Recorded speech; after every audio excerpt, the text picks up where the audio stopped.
Along those lines a little bit, how do you think that MTSS as an overall school structure can address the learning loss that we're seeing post-pandemic? Well, it's absolutely necessary. The hallmark of MTSS is data-based decision making. We're going to gather data about what our students' skills are, what their instructional needs are, across domains, whether it's reading, math, or social emotional learning and health. We're going to gather data about where our students are, and then we will plan how we help them accordingly. We're going to plan instruction accordingly. So coming back from the pandemic, or within the midst of the pandemic, we've got massive disruption to just about every aspect of life for all of our kids.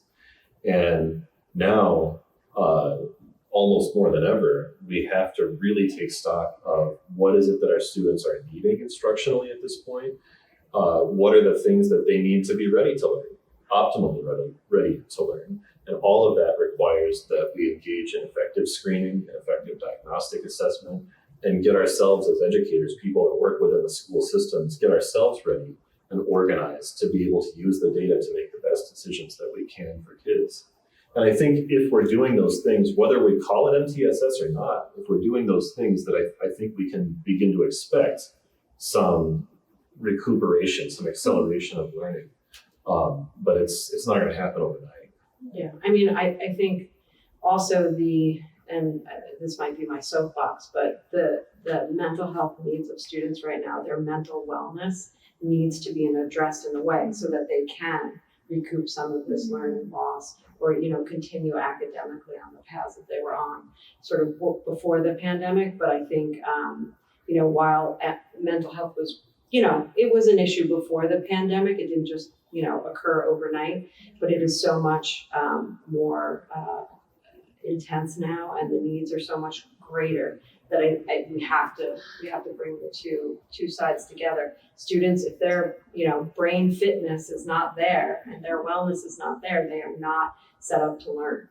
And that's that I think from the mental health perspective, we've been saying this for years, but I think now educators who are more traditionally focused on academics are really starting to see the connection between the two and the importance of working both sides of that. I think as well, sometimes in school we hear that the model that we have is a wait to fail model.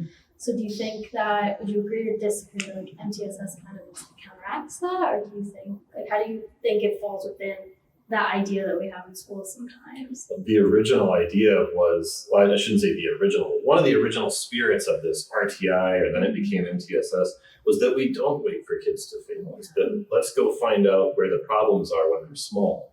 Let's solve small problems and not big ones.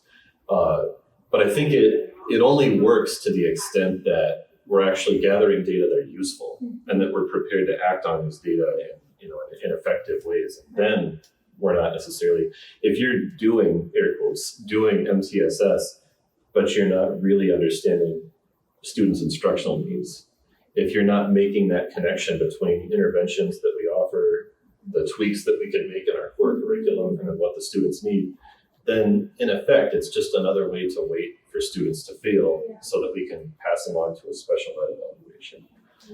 I've seen that happen, but the spirit definitely is, if we're making effective use of data, then we're going to solve small problems more than we're solving big ones. Right, I would agree with that. I also think it's a different way for districts and schools to look at their student populations, looking at a small number of students and just sort of focusing on their needs versus let's start in September and look at every student in a building or even across the entire district and see and identify the patterns, see where they are, disaggregate some data and look at special populations and really get an understanding, I think is, I also think is really where MTSS is at, and looking at those things more globally, because we can address some of the smaller, individualized problems, but we're not addressing the entire system. And, our population has changed. The system needs to change, but in education, we take a very long time to change things.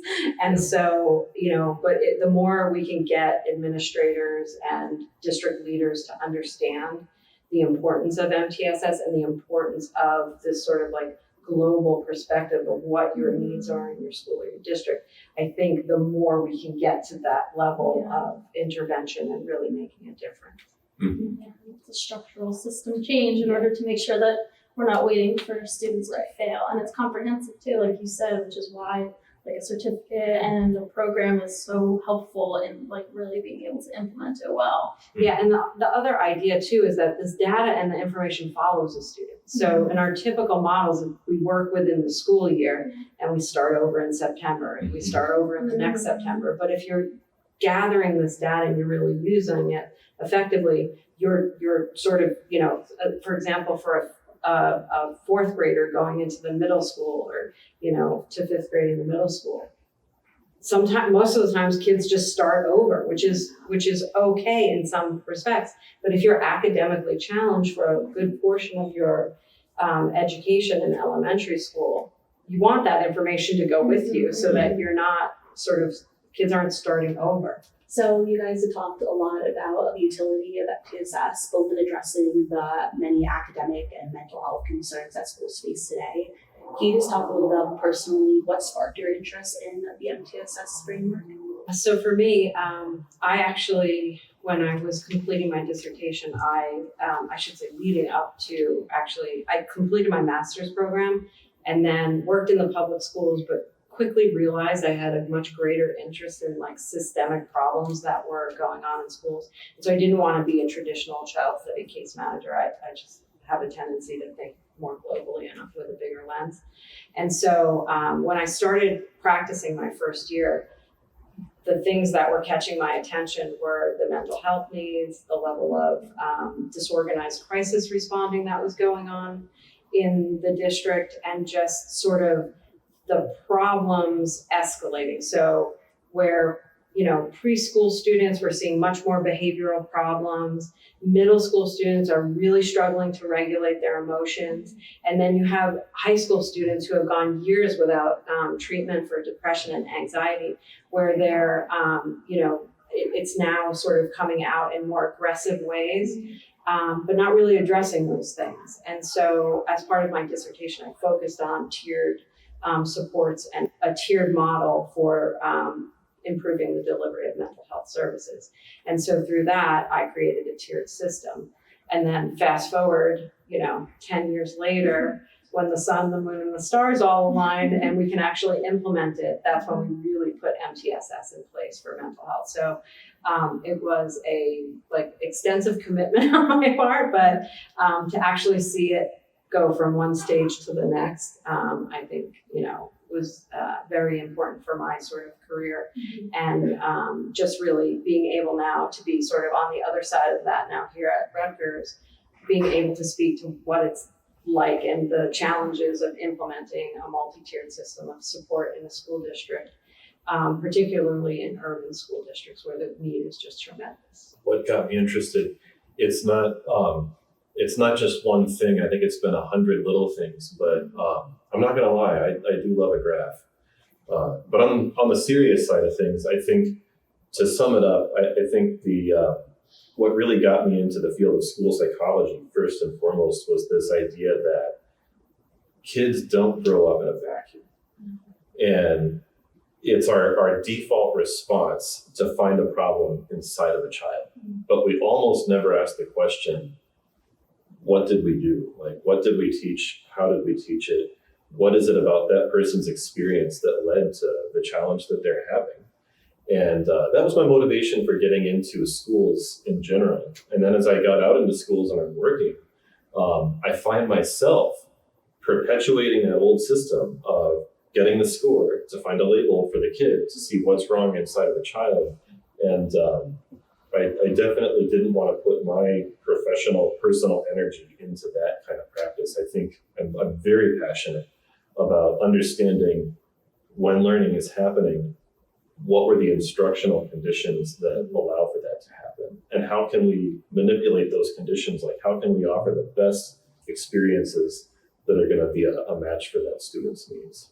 Yeah, I think that's really powerful, taking the onus off of the student themselves, but really taking a systemic approach to it and looking at like different aspects like the instruction and how that really factors into the different concerns that we has.